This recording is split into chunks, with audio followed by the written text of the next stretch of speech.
all of us are about 4 bad decisions away from being incarcerated or homeless. And I think the general population understanding that they had a series of environmental factors that probably contributed to them becoming incarcerated. Our brain is always looking for the path of least resistance or looking for the way to live most effectively. And so our brain is built for survival, not happiness, so our brain will always shift to survival mode, and that's where we see some maladaptive behavior surface.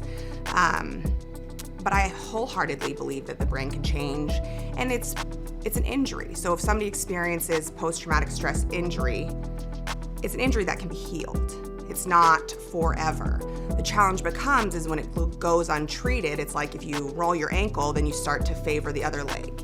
And then your hip gets out of line. So just like trauma being an injury, you start to do protective behaviors that keep people at a distance or prevents you from having meaningful relationships, or you engage in substance abuse behavior. Like all of these things kind of all play into this trauma. And so if we can get to the root of the issue and heal the trauma, then you start to see everything else kind of align and heal with it. 93% of the people return to the community.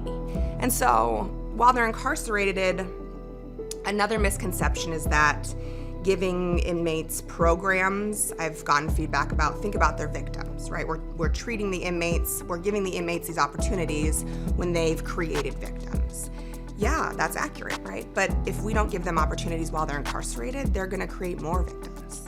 And so for me, when I've worked with the inmates and I've done trauma counseling with the inmates and seeing them leave and never come back, feels really powerful because I'm thinking of one inmate in particular that was incredibly violent, engaged in fights often. I did a lot of trauma counseling with him in particular, and he has not returned. And he was a very violent inmate. And so the amount of victims that he created prior to being incarcerated and the amount of victims that he has not now created because he's not engaging in criminal behaviors any longer is significant. And our society's already traumatized enough, it's like this ripple effect, right? We hurt people.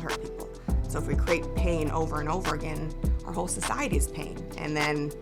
So that's why I love corrections, is that we get this opportunity to heal, and actually heal, not just put a Band-Aid on a bullet hole. We can actually dig deep and give the opportunity to heal because they have the services while they're incarcerated. I'm no longer